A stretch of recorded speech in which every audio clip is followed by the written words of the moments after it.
So, losing your job is often one of the more stressful things that anyone has to deal with in their life. One, we all want to find purpose in life and find where we fit in, but oftentimes, even more importantly, that loss of income can be a big deal for you and those who are dependent on you.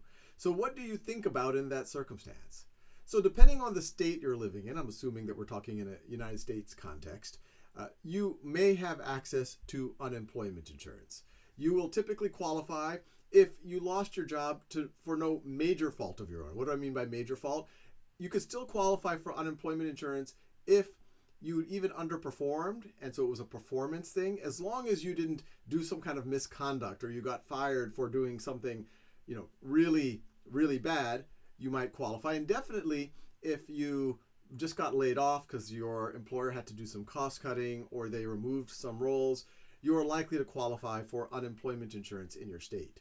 Now, the benefits that you get are going to vary from state to state. Most states, the benefit is about $300 to $600 a week, and they don't last forever. Some states like Massachusetts, depending on what your income was before you lost your job and how many dependents you have, it can actually get close to $1,000 or even get a little bit above $1,000.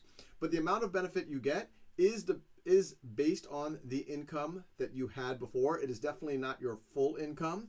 But it's based on that, and then it caps out after a certain point, and it's not forever.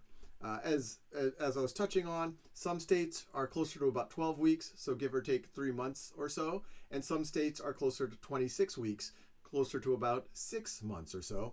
And even while you're in that time period, they expect you to be looking for a job, and they will check in on you to make sure that you are looking for a job, because this isn't meant to be something forever. This is meant to hold you and your whole family over while you are hopefully able to transition into your next job.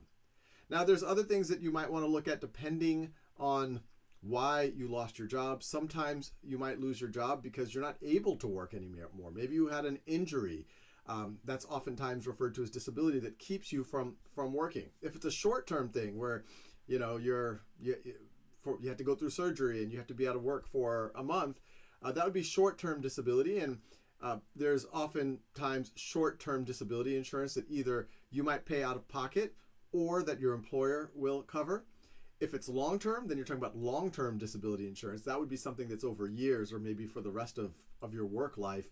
You just can't work anymore, and that's to cover that.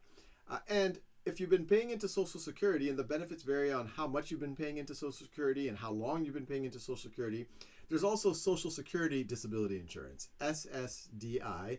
That is another option. Now, it's very important to keep in mind, none of these are likely to make you as whole as you were when you had your full income, but they're intended to help you when you're in some of these circumstances.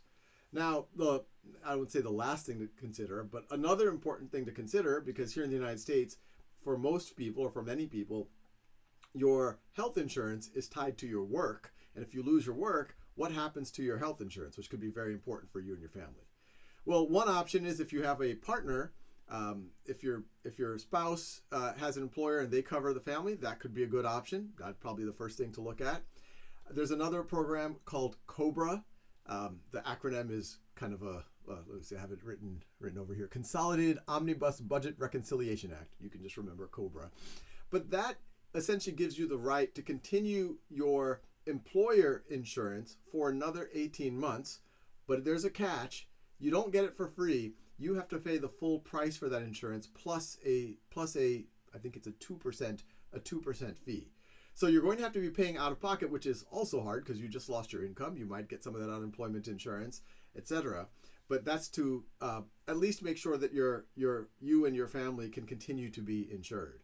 Now, if your income drops below a certain threshold, then you might qualify for Medicaid. If you are ready to retire, then and if you're the right age, maybe even Medicare could come into play. And then last but not least, because of the Affordable Care Act, there are subsidized plans on healthcare.gov that you can look at that you could pay out of pocket, likely cheaper than your employer COBRA plan that you would have otherwise paid. But they all have trade-offs depending on the deductibles and what they might cover. So it's a tough situation that, frankly, though, most people do go through at least once in their life. So it's good to keep track of how you hold yourself over. In general, my take on it is it's great that there are some of these programs, but the best thing that you can have is, have a nest egg, control as much of your destiny as you can. You can't always, none of us can control all of it. But so, try to save up that rainy day funds that you have. That's what this is for, or one of the things that this is for.